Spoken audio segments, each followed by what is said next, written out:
마지막입니다. 마귀는 예수님을 성전 꼭대기에 세웁니다. 그리고 뛰어내리라고 합니다. 본문 9절과 11절 말씀인데요. 제가 읽어드릴게요. 또 이끌고 예루살렘으로 가서 성전 꼭대기에 세우고 이르되 네가 만약 하나님의 아들이거든 여기서 뛰어내리라. 기록되었을 때 하나님이 너를 위하여 그 사자들을 명하사 너를 지키게 하시리라 하였고 또한 그들이 손으로 너를 받들어 네 발이 돌에 부딪히지 않게 하리라 하였느니라. 마귀는 세 번째 예수님께 이렇게 얘기를 합니다. 성전에서 뛰어내려라. 여러분, 성전은 이스라엘 백성들이 가장 몰리는 곳이에요. 꼭대기에 계신다 그러면 다 성전에 온 모든 사람들이 볼 수 있는 위치예요. 근데 예수님이 뛰어내렸는데 천사들이 딱 맞춰봐요. 그러면 그냥 그날로 예수님은 하나님의 아들이에요. 그분은 신이 되는 거예요. 그 예수님의 명령에 다 따를 수밖에 없는 거예요.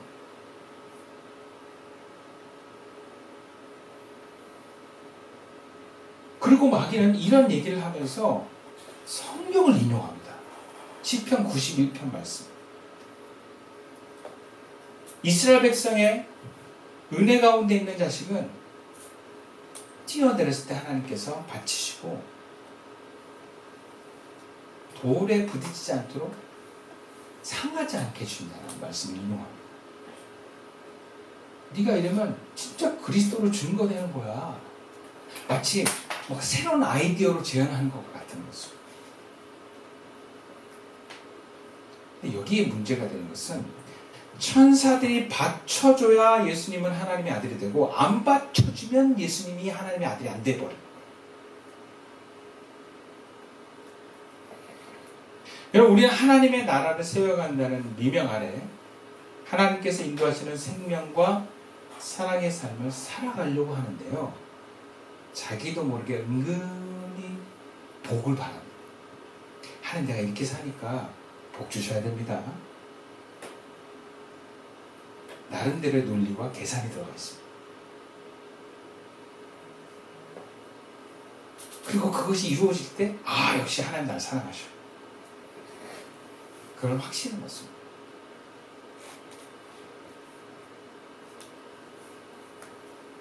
마치 예수님이 성전에서 탁 뛰어는데 천사가 탁 받쳐. 그러면 어떤 마음이 들어요? 역시 하나님 나를 사랑하셔. 난 하나님의 아들이야. 뿜뿌되지 않겠어요? 근데 예수님 뭐라고 대답하냐? 뛰어내리지도 않으셨지만 12절 말씀입니다. 함께 읽어볼까요? 시작. 예수께서 대답하여 이르시되 주 너의 하나님을 시험하지 말라 하느니라. 예수님께서 마귀의 이런 제안이 하나님을 시험하는 거예요. 이게 무슨 말일까요? 시험이라는 단어는 헬라로 에크페라이조라고 하는데 해석도 참 다양합니다. 테스트라는 뜻도 있고 템테이션 같은 유혹이라는 뜻도 있고 또 영어로 make, trial 해서 어떤 시도하다 이런 뜻도 있어요. 근데 구체적으로 예수님은 여기서 구약 신명기 6장 16절 말씀을 인용한 것입니다. 너희가 마사에서 시험한 것 같이 너희 하나님 여호와를 시험하지 말고 그래. 그럼 마사에서 하나님을 시험한 내용이 뭔가? 그게 출애굽기 17장에 기록되어 있는데 이스라엘 백성들이 막 광야에서 목이 말라가지고 막 죽을 것 같으니까 모세를 원망합니다. 왜 우리를 이집트에서 데려왔냐? 우리 죽게 하려고 작정했냐? 막 그러면서. 그래서 모세가 기도합니다. 하나님께 부르짖어요. 하나님, 내가 이 백성을 어떻게 됩니까? 이들은 지금 나를 죽이려고 합니다. 그러자 하나님께서 모세한테 지팡이를 손에 들고 가라. 그리고 바위를 쳐라. 그러면 이 백성을 마시고 물이 터져 나올 것이다. 그래서 모세는 시킨 대로 바위를 쳤더니 물이 나왔는데 이스라엘 백성이 거기서 주님께 대들었다고 해서 그곳 이름을 무리바라고 합니다. 주님께서 우리 가운데 계시는가 안 계시는가 하면서 시험했대요. 그러니까 시험의 내용이 뭐예요? 물이 나오면 주님이 계신 거고 물이 안 나오면 주님이 안 계신 거다 라는 마음을 갖고 했다는 거예요. 예수님의 상황에서 볼 땐 성전에서 뛰어내는데 천사가 받들면 하나님의 아들이고 안 받들면 하나님의 아들이다. 그러니까 뛰어내려봐. 확인해봐. 그런 거죠. 이것이 구체적으로 우리 삶에는 어떻게 표현되는 것입니까? 우리 마음이 내 삶에서 하나님 뭔가 증거를 나타내지 않으면 나 하나님 안 믿을래요. 라는 마음이 있는 거예요. 다시 말하자면 증거가 안 나타나면 의심하기 시작하는 거예요. 제가 개척을 시작할 때였어요. 하나님 분명히 말씀하셨고 은혜와 성령이 충만한 경험 속에서 용기를 가지고 시작을 했습니다. 정말 그때 확신이 뭐냐? 나는 3년 후에는 반드시 자립한다. 그 믿음이 왔어요. 그 어머니한테도 어머니 3년 안에 걱정하지 마시고 제가 이 집을 당당하게 나갈 것입니다. 그 믿음이 와서 얘기한 거거든요. 그리고 처음에 예배대에 10명 모이고 한 2달 3달 가서 우리 불도저 우정선내 오고 장군이 오고서 뭐가 된다. 그래서 연말에는 제 기대하는 동교동교회 청년 리더들이 또 연말에 다 정리하고 오지 않을까 막 이런 기대도 하고 계산한 거야. 1년 만에 20명이 넘고 내년에는 50명이 되고 3년 후에는 100명 가까이 돼서 짜리 막 이런 식으로. 그런데 정말 거짓말같이 20명이 딱 넘어가고 25명까지 딱 올라간 다음에 그 다음부터 쭉쭉쭉쭉 빠지는 거예요. 그리고 막 돈은 점점 마이너스가 되고 주변에 있는 사람들은 계속 저에게 막 부정적인 얘기를 하고 애들은 아프고 그러니까 막 힘들더라고. 힘든 게 뭐가 있냐면 확신이 안 생겨. 그리고 의심이 올라오는 거야.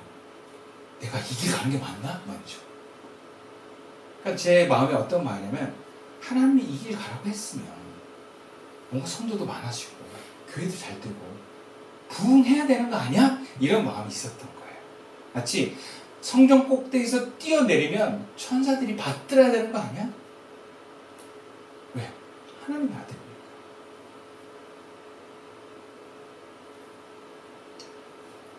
정말 제가 3년 선고했는데 여러분 만 3년 돼서 저한테 큰 시험이 왔어요. 이 교회를 두고 떠날 것이냐 말 것이냐. 그때 정말 주님의 소리가 들렸어요. 정확하게는 광명의 천사로 가장한 마귀가 이제 말하는 것 같아요. 이 교회를 하루님에게 넘기고 너는 저 세상 교회로 가서 구원하여 라우 뭐 이런 느낌으로 그래 세우는 건 내가 하는 것이고 물을 주는 이는 따로 있을 것이야 하면서 이제 나는 이제 성경 막 갖다 쓰는 거예요 그때. 다 있어요 여러분 찾아보면은.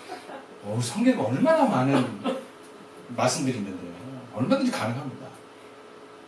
바울은 심었고 아볼로는 뭐 물을 주었을 때 자라나기 심 하나 이걸 막 적용하는 거예요. 나는 심은 사람이니까 그래 또 청년부에 가서 또 이렇게 이런 거 만들어야지 해서 막 청년부 알아보고 막 그랬어요. 심지어 저희 아버지한테도 얘기했어요. 아버지 제가 이제 청년부 다시 가려고 그래요. 아버지가 심한 걱정이 드는 나를 쳐다보면서도 뭐라고 말을 못 하셨는데 시간이 지나고 제 마음을 들여다보니까 다 유혹이 해요.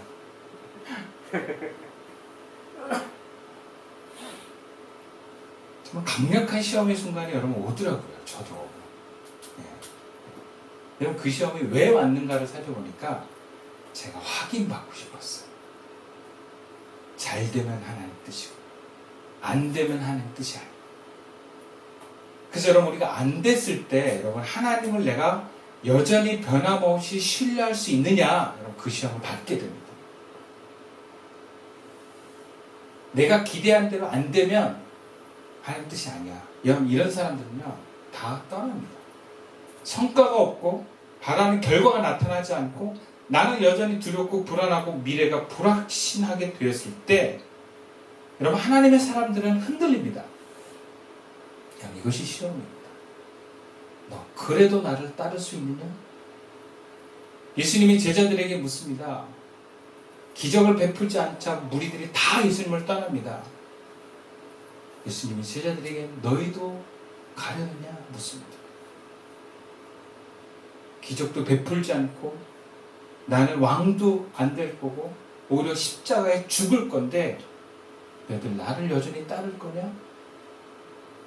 그때 제정신이 아니고 성령에 감동된 베드로가 이렇게 얘기합니다. 영생의 말씀이 여기 계신데 우리가 어디로 가오리?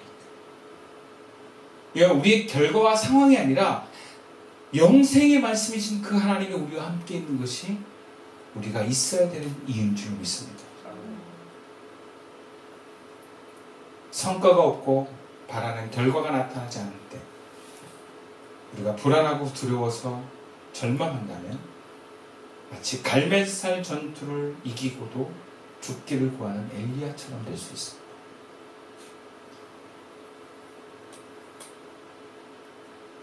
우리가 주님이 인도하시는 길을 계속 걸어가기 위해선 때를 얻든지 못 얻든지 내가 원하는 상황이 이루어지든지 이루어지지 않든지 우리는 오직 하나님께만 집중되어야 할 줄로 믿습니다.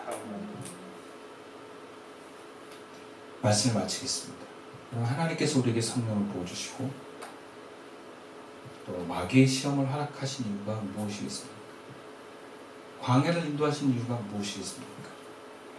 우리의 몸과 감정, 우리의 전인격이 온전하게 하나님의 사람으로 순종하는 삶으로 변화시키기 위한 과정입니다.